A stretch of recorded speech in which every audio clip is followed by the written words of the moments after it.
दोस्तों, जब पाकिस्तान मार्ज़ वजूद में आया था उस वक़्त ग्लोबलाइजेशन किसी के वहम गुमान में भी नहीं थी। अगरचे दूसरी आलमी जंग के ख़ात्मे से इसके आसार नुमायाँ हो चुके थे। मुखालिफ फ़ौजी इत्तेहादों की तारीख़ से कई सबक हासिल किए जा सकते हैं। यह सबक सिर्फ़ पाकिस्तानियों के लिए नहीं हैं, बल्कि इन्हें भी याद रखना चाहिए जो भूलते जा रहे हैं कि सियासी और मुआशी इत्तेहाद फ़ौजी तावन की राह खोलते हैं। क़याम पाकिस्तान के वक़्त ही से पाकिस्तान एक ऐसा मुल्क रहा है जिसके दो बाजुओं के माबैन 1000 मील का फासला था। मशरक़ी पाकिस्तान अनाद रखने वाले दुश्मन के नरगे में था और हमारा यही पड़ोसी हमेशा हमारी सलामती के लिए सबसे बड़ा चैलेंज रहा है। मईशत के साथ साथ अक़ल व मंतक का फ़ैसला भी यही होता कि मशरक़ी और मगरबी बाजुओं को अस्करी तौर पर अपनी अपनी जगह मुस्तहकम होना चाहिए था। 12 इन्फेंट्री डिवीज़न्स और 2 आर्मर्ड डिवीज़न के अलावा कुछ दीगर ब्रिगेड्स के साथ हमारी तकरीबन 95% अस्करी ताकत पाकिस्तान के मगरबी हिस्से में तैनात थी। मशरक़ी पाकिस्तान में इन्फेंट्री का सिर्फ एक डिवीज़न, जंगी तैयारों का सिर्फ एक स्क्वाड्रन और नेवी की चंद गन बोट्स थीं। अगरचे बाद में बहुत ताख़ीर से हल्के असले के 2 इन्फेंट्री डिवीज़न, इसके साथ मकामी सतह पर बनाया गया एक आर्जी डिवीज़न भी शामिल था, भेजे गए, लेकिन इस वक्त बहुत देर हो चुकी थी। ग्लोबलाइजेशन की रफ्तार जूं जूं बढ़ती जा रही है, ताकत के मराकज़ भी तब्दील हो रहे हैं। चीन की उभरती ताकत से ख़ाइफ अमेरिका की ज़ेरे क़ियादत मगरब के सख्त गिर अनासर गुज़श्ता कई दहाइयों से इसकी पेशकदमी रोकने के लिए तरह तरह के जतन कर रहे हैं। एशिया के ज़्यादा से ज़्यादा इलाके पर बालादस्ती कायम करना मगरब की हिकमत अमली का बुनियादी अंसर है। साबिक़ अमरीकी सदर ने एशिया को अपना मुआशी महवर करार दिया था, लेकिन इस सिलसिले में सियासी या इक़्तिसादी सतह पर कोई पेशरफ्त न हुई। जापान ने दूसरी आलमी जंग के बाद फ़ौज न रखने की अख्तियार करदा पॉलिसी तब्दील कर दी। चीन के साथ इसकी नफ़रत सदियों की तारीख़ रखती है और अब जापान की सेल्फ डिफेंस फोर्सेस बहरुल काहल में अपनी कुव्वत का मुज़ाहरा कर रही हैं। स्ट्रेटजिकल एतबार से बहर हिंद में बालादस्ती रखने वाले भारत को मगरब ने खित्ते में चीन के ख़िलाफ़ काबिल एतमाद हलीफ तस्लीम कर लिया है और एशिया में होने वाले किसी भी ज़मीनी तनाज़े के लिए यही चीन का मुकाबल ठहरा है।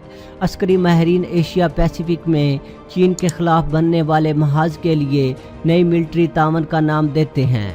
इस सफ़बंदी में जापान, भारत और अमेरिका एक साथ खड़े हैं, जबकि इस सफ़बंदी में सऊदी अरब, मुत्तहिदा अरब अमारात और मिस्र भी शामिल हैं। ताहम जापान को एशिया में किसी भी ज़मीनी जंग के लिए तैयार किया जा सकता है, लेकिन इसके लिए दहाइयाँ दरकार होंगी। दूसरी आलमी जंग का अपना तजर्बा पेश नज़र रखते हुए क्या जापान कोई ऐसी जंग छेड़ने का हौसला रखता है?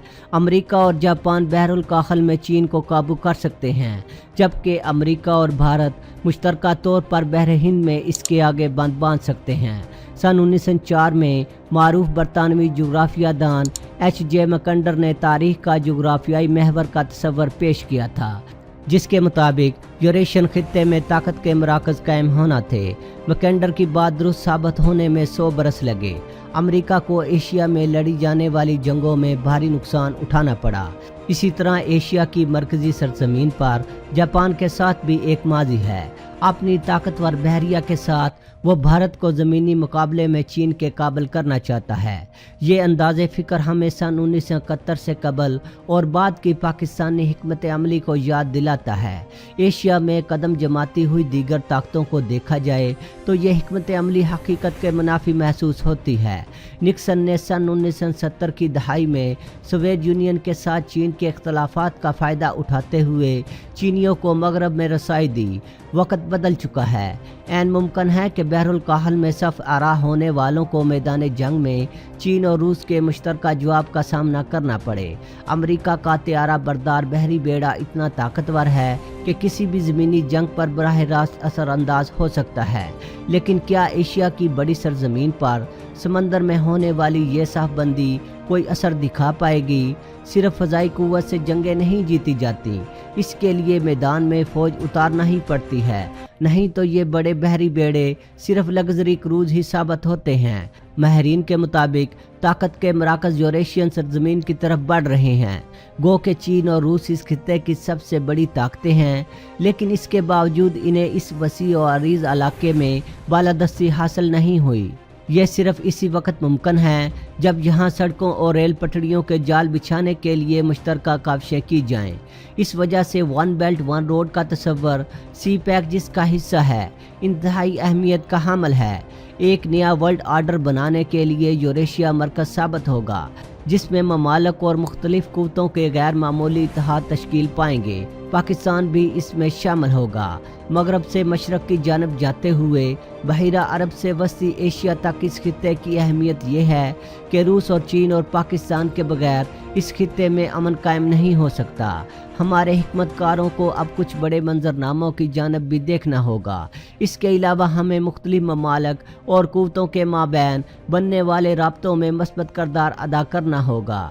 यही वजह है कि हमें किसी भी यकतरफा इत्तेहाद से दूर रहना होगा, जैसे सऊदी अरब और अमारात का इत्तेहाद, या चाहे इसमें ईरान और तुर्की का हवाला ही क्यों ना शामिल हो। इसका ये हरगिज़ मतलब नहीं कि हम इन ममालिक में किसी के साथ अस्करी रवाबत नहीं रख सकते। ऐसा मुमकिन है, लेकिन इसकी कीमत पर मुल्क से दूरी अख्तियार नहीं की जा सकती। जिस तरह हमने अमेरिका के ज़ेरे क़यादत फ़ौजी इत्तेहाद का हिस्सा रहने के बावजूद चीन के साथ 60 बरस अपनी दोस्ती निभाई है, इसी तरह हमें अमेरिका के लिए भी दरवाजे खुले रखने होंगे। दोस्तों, जैसा कि आप जानते हैं कि चीन और भारत इस खित्ते में आबादी और रकबे के लिहाज से काफ़ी बड़े मुल्क हैं। दुनिया में तवानाई के इस्तेमाल पर नज़र रखने वाले इंटरनेशनल इदारे की हालिया रिपोर्ट के मुताबिक दुनिया में सबसे ज़्यादा तवानाई के इस्तेमाल के मामले में भारत और चीन सबसे बड़े मुल्कों में से हैं। भारत इस वक्त तेल और गैस की ज़रूरत ज़्यादातर दूसरे मुल्कों से ख़रीद कर पूरी करता है। भारत इस वक्त तेल और गैस का एक बड़ा ख़रीदार है। भारत और चीन अपनी अफवाज को जदीद बनाने के लिए भी काफ़ी खर्चा कर रहे हैं। ये दोनों ममालिक अपनी बड़ी अफवाज की एनर्जी ज़रूरियात को पूरा करने के लिए भी तेल का बड़ा हिस्सा दरामद करते हैं। ईरान और सऊदी अरब तेल और गैस के ज़खायर वाले बड़े मुल्क हैं। ये दोनों मुल्क भारत की तेल की ज़रूरियात को पूरा करते हैं। भारत ईरान और सऊदी अरब के तेल का एक बड़ा ख़रीदार है। इंटरनेशनल तवानाई इदारे की रिपोर्ट के मुताबिक भारत ईरान के तेल का दूसरा बड़ा ख़रीदार है। सन 2007 में भारत ने ईरान से डेली तकरीबन 2,80,000 बैरल तेल ख़रीदा था। इसी तरह सन 2018 के पहले 6 महीनों में भारत ने सऊदी अरब से डेली 3,58,000 तेल खरीदा है। साबका अमरीकी सदर के दौर में जब ईरान पर पाबंदियां नरम कर दी गई थी तो ईरान ने बैरूनी सरमायाकारों को ईरान में तेल और गैस के शोबे में सरमायाकारी की दावत दी थी। भारत की कंपनियों ने भी इसमें दिलचस्पी दिखाई थी। चूँकि ईरान भारत को अपने तेल की फ़रोख्त के लिए एक बड़ी मार्केट समझता है, इसलिए ईरान ने भारत को फ़ायदा देने के लिए तेल की सप्लाई पर से ड्यूटीज़ को ख़त्म कर दिया था, जिसके बायस भारत ईरान का तेल कम कीमत पर ख़रीद कर काफ़ी फ़ायदा हासिल करता है, जबकि भारत की मार्केट पर कायम रहने के लिए ईरान भारत को इसके अलावा और छूट देने की भी ऑफ़र कर चुका है। माहिरीन का कहना है कि सऊदी अरब भी भारत की मार्केट पर नज़र रखे हुए है और सऊदी अरब भी इस मकसद पर काम कर रहा है कि भारत ईरान के तेल को छोड़कर इसके तेल का बड़ा ख़रीदार बने। सऊदी अरब और ईरान के दरमियान कशीदगी की वजह से सऊदी अरब की ये कोशिश रही है कि भारत ईरान के तेल पर इन्हिसार कम से कम करे। सऊदी अरब ने दूसरे मुल्कों को दिए जाने वाले $500 बिलियन फंड में से भारत के लिए एक बड़ा हिस्सा मखसूस कर रखा है। भारत की मार्केट में ईरान का हिस्सा कम हो, इसके लिए सऊदी अरब ने भारत की मार्केट में ऐसे इकदाम उठाने का फैसला किया है ताकि भारत सऊदी अरब के तेल के पैकेज को देखकर ईरान से तेल खरीदना बंद करे। इस मकसद के लिए सऊदी अरब की एनर्जी कंपनी अरामको ने हाल ही में न्यू दिल्ली में अपना ऑफिस कायम किया है। सऊदी अरब की कंपनी अरामको और भारत की 3 सरकारी एनर्जी कंपनियों के दरमियान इसी साल $44 बिलियन का मुआहदा भी हो चुका है। تیل کی بڑھتی ہوئی ڈیمانڈ اور دنیا کی تیل کی مارکیٹوں میں اپنا حصہ بڑھانے کے لیے سعودی عرب کی کمپنی ارامکو دنیا کے مختلف ملکوں میں انویسٹمنٹ کر رہی ہے۔ ماہرین کا کہنا ہے کہ سعودی عرب چاہتا ہے کہ وہ دنیا میں تیل سپلائی کر کے دنیا کی بڑی بڑی مارکیٹوں میں چھا جائے۔